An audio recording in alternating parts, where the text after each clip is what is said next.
রাধা বল্লভ শ্রী হরিবংশ। তো প্রভু আরও একটা নতুন ভিডিও নিয়ে আমি আপনাদের সামনে চলে এলাম। তো এই ভিডিওয় আমি আপনাদের কাছে বলবো যে গার্লফ্রেন্ড বয়ফ্রেন্ড যেসব আজকাল লিভিং রিলেশান, এইসব যেসব খারাপ প্রবৃত্তি বা নিজের চরিত্রর যে একটা খারাপ দিক এখন নর্মাল হয়ে গেছে, সেই সম্পর্কেই এই ভিডিওটি বানাচ্ছি। এখন যত দিন যাচ্ছে কলিযুগ বাড়ছে, মানুষের পশুতা বাড়ছে, মানুষের বুদ্ধিতে রাক্ষসী বুদ্ধি হয়ে যাচ্ছে, বিবেক হারিয়ে যাচ্ছে মানুষের মধ্যে। আজকাল মানুষ আজ ভোগ বিষয় ইন্দ্রিয়ের ভোগকেই সুখ মনে করছে। সুখ কি শান্তি কি এইসবের সম্বন্ধে না জেনে ইন্দ্রিয়ের ভোগকেই সুখ মনে করছে সে। তো আজকাল এটা একটা নর্মাল একটা ব্যাপার হয়ে গেছে, গার্লফ্রেন্ড বয়ফ্রেন্ড এমন একটা চরিত্রের বিষয় যেটা। আর বিশেষ করে তো আমাদের আমাদের ভারতবর্ষে যেখানে চরিত্রের নাম করা হয়, সেই ভারতবর্ষে আর চরিত্রহীন যুবক যুবতী হয়ে যাচ্ছে বেশিরভাগ। বিশেষ করে আমি যুবক যুবতীদেরকেই বলছি, কারণ আমিও একজন যুবক। আমার বয়সও সেমন একটা বেশি না, 23-এর মধ্যেই। 23 আমার বয়স না, আরও কম, 23 বছর না, আমার আরও কম। তো 16, 18, 20, 22, 24 সেই সব ভাই বোন দাদাদেরকে আমি বলছি যে নিজের চরিত্র ঠিক রাখুন। চরিত্র হারিয়ে গেলে কিন্তু আর পাওয়া যাবে না। ধন সম্পদ হারিয়ে গেলে পরে কোনো সেরকম একটা ক্ষতি হবে না, ধন সম্পদ আবার কামানো যাবে। শরীরে কোনো রোগ কোনো কিছু ক্ষতি হয়ে গেলে পরে তো কিছুটা ম্যাটার করবে, কিন্তু চরিত্র একবার যদি নষ্ট হয়ে যায়, হারিয়ে যায়, সেটা কিন্তু খুবই কঠিন, এক প্রকার অসম্ভবই বলুন। চরিত্রের দাগ পড়ে গেলে কিন্তু সেটা আর সহজে মোছা যায় না। তো আমি বিশেষ করে যুবক যুবতীদেরকেই বলছি, খারাপ সঙ্গ করবেন না, কুসঙ্গ করবেন না, কুপরামর্শদের থেকে দূরে থাকবেন। প্রথমত আমাদের খানপান ঠিক করতে হবে, কারণ আমাদের খানপানই মেন। যেমন খানপান করবে বুদ্ধি তেমন হবে। যদি সাত্ত্বিক আহার করি আমরা, তো আমাদের বুদ্ধি বিবেক সব সাত্ত্বিকই হবে। আর এখন তো কি বলবো, আর এখন ছোট ছোট বাচ্চারা, মানে যাদের বয়স 12-14 বছর, তারা কি বোঝে এইসবের সম্বন্ধে? রিলেশান, প্রেম, ভালোবাসা, এইসব সম্পর্কে কী বোঝে?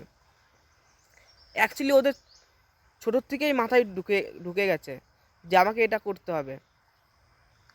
এখনকার দিন এমন হয়েছে যে মানে কি বলবো, গার্লফ্রেন্ড সম্পর্ক না থাকলে মানে তার কি একটা যেন হয়নি এরকম মনে করে।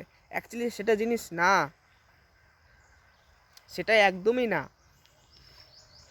আসলে এই যে আমরা যেটা নাম দিয়েছি, মানে সমাজ যেটা নাম দিয়েছে প্রেম ভালোবাসা, অ্যাকচুয়ালি প্রেম ভালোবাসা আজকাল মানুষ জানেই না সেটা কি। প্রেম সেটা একটা অনির্বাচনীয় শব্দ, চিদানন্দ শব্দ। তো প্রেম সম্পর্কে মানুষ যেটা প্রেম বলে সম্বোধনা করে, সেটা আসলে একটা নোংরামি। একটা ছেলে একটা মেয়ের সম্বন্ধে যেসব নোংরা ঘটনা করে, সেটাকেই আজকাল প্রেম দিচ্ছে।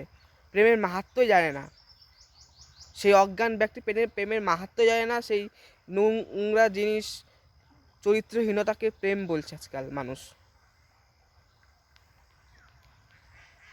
প্রেম এক অদ্ভুত শান্তি, প্রেম অনির্বাচনীয়ম, প্রেম প্রতিশন বর্ধমানম। এটা প্রেম না, গার্লফ্রেন্ড বয়ফ্রেন্ডের মধ্যে যেটা প্রেম না, ওটা তোমার কামও না, ওটা তোমার বাসনা, নিজের কাম। নিজের ইন্দ্রিয়ের ভোগ বিষয়ের কাছে, আদার্স আর কিছুই না। প্রেম ভালোবাসা একটা আলাদা জিনিস, বুঝলেন? আর বিশেষ করে আমি তাদেরকেই বলছি যে যারা গার্লফ্রেন্ড বয়ফ্রেন্ড এসব, এটা বলছি না বন্ধুত্ব খারাপ, কারণ সেটা বন্ধুত্ব রাখুন, কিন্তু আজকাল যেটা হচ্ছে না, একটা ছেলে মেয়ের সম্পর্কে বন্ধুত্বের নাম দিয়ে যেসব নোংরামি করা হচ্ছে, সেসবের কথা বলছি আমি। যে আমার গার্লফ্রেন্ড এটা আবার কি ভাই? গার্লফ্রেন্ড ও আমার সব কিছু, এটা আবার কি? বিয়ের আগে অন্য কোনো ছেলে বা অন্য কোনো মেয়ের সাথে এইসব কি বিয়ের আগে? আমাদের শাস্ত্র, আমাদের হিন্দু সনাতন এসব বলে না, ঠিক আছে? আমাদের সংস্কৃতি এসব বলে না যে বিয়ের আগে তুমি একটা অন্য মেয়ের সাথে উল্টাপাল্টা কিছু বা অন্য ছেলের সাথে কোনো ব্যভিচারিণী করো। শাস্ত্র আমাদের এসব বলে না, ঠিক আছে? প্রেম প্রেম জানেন, প্রেম জানেন কি? যখন একটা ছেলেকে একটা মেয়েকে যখন বলা হয় না যে বিয়ের আগে পর্যন্ত আমাকে ছোবে না, দেখুন তখন সম্পর্ক কতদূর যায়, কতদিন টেকে, দেখুন। প্রেম বললাম হয়ে গেল নাকি? প্রেম একটা আলাদা বস্তু। তখন প্রেম জানলাতে পারাবে যখন বলবে না যে বিয়ের আগে আমার শরীরকে স্পর্শ করবে না, এসব কোনো টাচ না, পুরো ধর্মের সাথে চলবো, তখন ওই আপনারা যেটা প্রেম নাম দিচ্ছেন না, যেটা ওই নোংরাম, পালিয়ে যাবে গার্লফ্রেন্ড ওয়াইফ্রেন্ড সব, জানলাতে পারলে উড়িয়ে যাবে দিবাকের থেকে। নিজের কামনা বাসনাকে প্রেম নাম দিচ্ছেন নাকি? তো ভিডিওটা আর বেশি বড় করব না, শুধু এটুকুই বলবো যে এইসব নোংরাম করে কী হবে? নিজের ইন্দ্রিয়ের বিষয় ভোগ করে তুমি দেখো না যে যারা এইসব উল্টাপাল্টা ইন্দ্রিয়ের ভোগ করছে, তাকে বলছে আমি আমি তৃপ্তি পাচ্ছি কিংবা আমি চরম চরম সুখে আছি, এমন তো না, তারা অশান্তিতেই আছে। তো এইটুকুই বলবো নতুন যুবক যুবতীদের, ধর্মের সাথে চলুন, নিজের চরিত্র ঠিক রাখুন,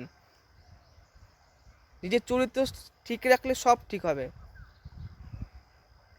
আর মাথার থেকে এইসব ভূত, গার্লফ্রেন্ড বয়ফ্রেন্ড, লিভিং রিলেশান, এসব মাথার থেকে উড়িয়ে দিন।